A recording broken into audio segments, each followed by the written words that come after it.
Breaking news చూస్తున్నారు. Operation Sindoor పేరిట పాకిస్తాన్ ఆక్రమిత కశ్మీర్లో భారత త్రివిధ దళాలు అటాక్ చేశాయి, మెరుపు దాడులు చేశాయి. అయితే 9 ఉగ్రవాద స్థావరాలపైన కూడా ఇండియన్ ఆర్మీ అటాక్ చేసింది. ఇందులో 70కి పైగా ఉగ్రవాదులు కూడా చనిపోయారు. అయితే దీంతో ఇప్పుడు పాకిస్తాన్లో తీవ్ర సంక్షోభం నెలకొంది. జనాలు మొత్తం భయాందోళనకు గురవుతున్నారు. ఎందుకంటే ఆల్రెడీ అక్కడ ఉగ్రవాద స్థావరాలపైన అటాక్ చేశాము, పాకిస్తాన్లో ఉన్న ఏవైతే ఉగ్రవాద స్థావరాలు ఉన్నాయో వాటిపైన అటాక్ చేశామని కూడా ఇప్పటికే ఇండియన్ ఆర్మీ చెప్తున్న నేపథ్యంలో జనాలు, పాకిస్తాన్లో ఉన్న జనాలు భయాందోళనకు గురవుతున్నారు. ఎవరికి కావాల్సిన వాళ్ళకు కావాల్సిన నిత్యావసర వస్తువులు కావచ్చు, డబ్బులు కావచ్చు, మెడిసిన్ కావచ్చు, వీటన్నిటిని సమకూర్చుకునే పనిలో ఉన్నారు. అయితే నేపథ్యంలో డబ్బులకు సంబంధించి ఏటీఎం దగ్గర, బ్యాంకుల దగ్గర క్యూ కడుతున్నారు. దానికి సంబంధించిన విజువల్స్ కూడా మీరు బిగ్ టీవీ స్క్రీన్ పైన చూడొచ్చు. ఎందుకంటే యుద్ధం వస్తే మనకు కావాల్సింది, ఒకవేళ ఏ ప్రదేశంలో అయినా యుద్ధం అనేది జరిగితే ప్రజలకు కావాల్సింది ఫుడ్, హెల్త్, ఇంకా ఏదైనా అవసరాల కోసం కొనడానికి డబ్బులు కావాలి. సో వీటిని సమకూర్చుకునే పనిలో ఇప్పుడు పాకిస్తాన్ ప్రజలు ఉన్నారు. బ్యాంకుల దగ్గర, అదేవిధంగా స్టోర్స్ దగ్గర, కిరాణా స్టోర్స్ దగ్గర కూడా క్యూలు కట్టి మరి వాళ్ళకు కావాల్సిన నిత్యావసర వస్తువుల కోసం బయటికి వెళ్ళి మరి క్యూ కడుతున్నారు. అయితే ఇప్పుడు భారత్ అటాక్ చేసిన తర్వాత అగైన్ మళ్ళీ పాకిస్తాన్ కవ్వింపు చర్యలకు దిగే అవకాశం ఉంది. ఇప్పటికే కాశ్మీర్ దగ్గర కూడా కవ్వింపు చర్యలకు దిగిన నేపథ్యంలో భారత్కి సంబంధించిన కొంతమంది కూడా చనిపోయినట్టు తెలుస్తుంది. అయితే ఈ మొత్తం ప్రాసెస్ జరుగుతున్న నేపథ్యంలో యుద్ధం జరుగుతుందా అనే ఒక ప్రశ్న రైజ్ అయినప్పుడు ఖచ్చితంగా భారత్ అటాక్ చేసిన తర్వాత ఇప్పుడు పాకిస్తాన్ కూడా అలర్ట్ అయింది. ఎవరైతే లీవ్స్ పెట్టి వెళ్ళారో వాళ్ళు కూడా తిరిగి రావాలని చెప్పి కూడా ఇప్పటికే పాకిస్తాన్ చెప్తున్న నేపథ్యంలో కంప్లీట్గా యుద్ధ వాతావరణం కనిపిస్తుంది. ఇన్ని రోజులంటే కేవలం అటాక్ జరుగుతుంది అనే పాయింట్ ఆఫ్ వ్యూలో నడిచింది. కానీ ఇప్పుడు ఏకంగా అటాక్ జరిగిన తర్వాత అక్కడ ప్రజలు భయాందోళనకు గురవుతున్నారు. అయితే ప్రపంచ దేశాలన్నీ కూడా పాకిస్తాన్ వైపు తమ విమానాలను తీసుకువెళ్ళొద్దని కూడా ఇప్పటికే హెచ్చరికలు జారీ చేశాయి.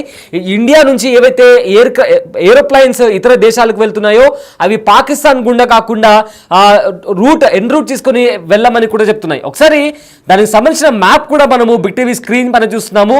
ఏవైతే ఏరోప్లైన్స్ ఉన్నాయో పాకిస్తాన్ మీదుగా ఏ ఒక్క విమానం కూడా వెళ్ళట్లేదు. అక్కడ మీరు మ్యాప్లో చూసుకుంటే పాకిస్తాన్ మ్యాప్లో ఏవో 1-2 ఏరోప్లైన్స్ మాత్రమే కనిపిస్తున్నాయి తప్ప మిగతా ఇండియా నుంచి వెళ్లే ప్రతి ఏరోప్లేన్ కూడా పాకిస్తాన్ గుండా కాకుండా ఎన్ రూట్ చేసుకొని ఆ వే దూరమైనప్పటికీ కూడా పాకిస్తాన్ త్రూ ఒక్క విమానం కూడా వెళ్ళట్లేదు.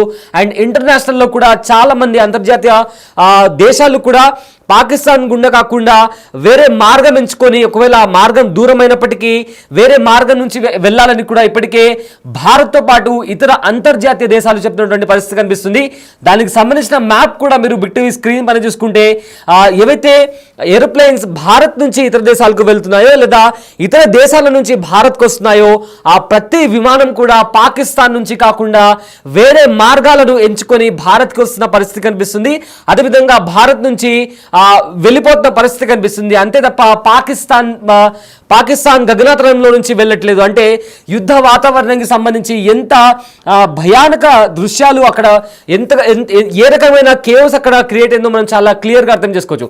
అయితే పాకిస్తాన్ విషయానికి వస్తే నిన్న రాత్రి దాడి జరిగిన తర్వాత, ఉగ్రవాద స్థావరాలపైన దాడి జరిగిన తర్వాత ఆల్మోస్ట్ 70కి పైగా ఉగ్రవాదులు చనిపోయినట్టు ఇప్పటికే వస్తున్న సమాచారం. అందులో లష్కర్ ఎ తోయిబాకి సంబంధించి మహమ్మద్ అజహర్కి సంబంధించిన కుటుంబ సభ్యులు కూడా అందులో చనిపోయినట్టు కూడా తెలుస్తుంది. అయితే దానికి సంబంధించి ఇప్పటికే ఎవరైతే డాక్టర్స్ ఉన్నారో హాలిడేస్ పెట్టి, లీవ్స్ పెట్టి ఇళ్ళకి వెళ్ళిపోయారో వాళ్ళందరూ కూడా తిరిగి రావాలని ఇప్పటికే పాకిస్తాన్ గవర్నమెంట్ ఆదేశాలు జారీ చేసింది. ప్రజెంట్ అయితే అక్కడ తీవ్ర సంక్షోభం నెలకొంది. ఎందుకంటే ఏ క్షణంనైనా యుద్ధం రావచ్చు అనే సంకేతాలు చాలా బలంగా కనిపిస్తున్నాయి.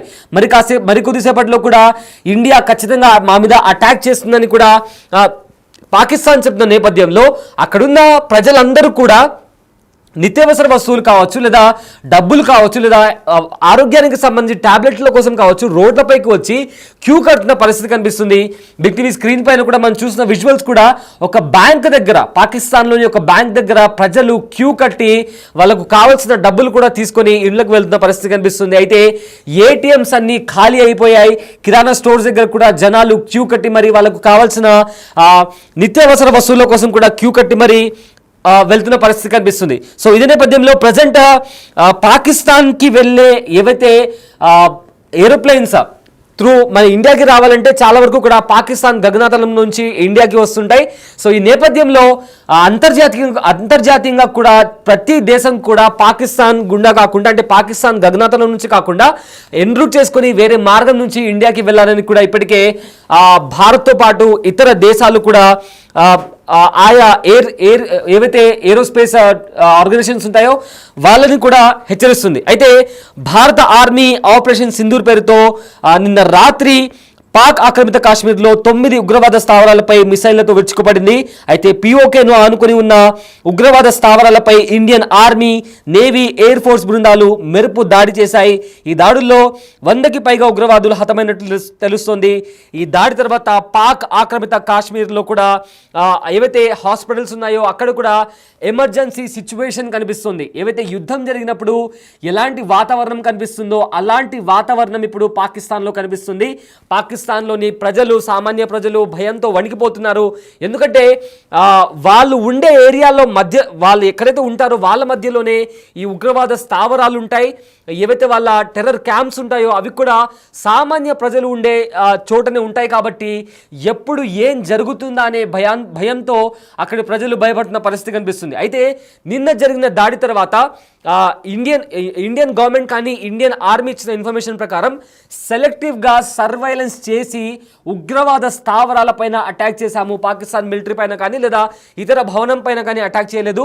ఏవైతే ఉగ్రవాద స్థావరాలు ఉన్నాయో వాటిని పక్కాగా సర్వైలెన్స్ చేసి వాళ్ళ హైడౌట్స్ని పక్కాగా గుర్తించి ఎగ్జాక్ట్గా పిన్ పాయింట్తో వాళ్ళపైన దాడి చేశామని కూడా ఇందాక జాయింట్ ప్రెస్ మీటింగ్లో కూడా బ్రీఫింగ్ ఇచ్చారు ఇండియన్ ఆర్మీకి సంబంధించిన ఆఫీసర్స్. సో ఈ నేపథ్యంలో ఏదేమైనప్పటికీ అక్కడ ఉండే ఉగ్రవాద స్థావరాలు అక్కడ ఉండే సామాన్య ప్రజల మధ్య ఉంటారు. కాబట్టి పాకిస్తాన్ కూడా ఉగ్రవాదులను పెంచి పోషిస్తుంది. కాబట్టి ఒకవేళ దాడి జరిగితే ఆ దాడిలో బై ఛాన్స్ అది సామాన్య ప్రజలపైన కూడా నేరుగా ఎఫెక్ట్ అయ్యే అవకాశం ఉంది. అందుకే అక్కడి ప్రజలు కూడా నీళ్ళ కోసం, మెడిసిన్స్ కోసం, అదేవిధంగా డబ్బుల కోసం ఒకవేళ నిజంగా యుద్ధం జరిగితే ఇవన్నీ అప్పటికప్పుడు తీసుకోవడానికి వీలు అవుతుందో కాదో అన్న నేపథ్యంలో జనాలు బయటకు వచ్చి ఏటీఎంస్ దగ్గర క్యూ కడుతున్న పరిస్థితి కనిపిస్తుంది. అయితే మొత్తం మీద నిన్న జరిగిన దాడి తర్వాత పాకిస్తాన్లో హై అలర్ట్తో పాటు ఎమర్జెన్సీ సిచ్యువేషన్ కనిపిస్తుందని చెప్పుకోవచ్చు.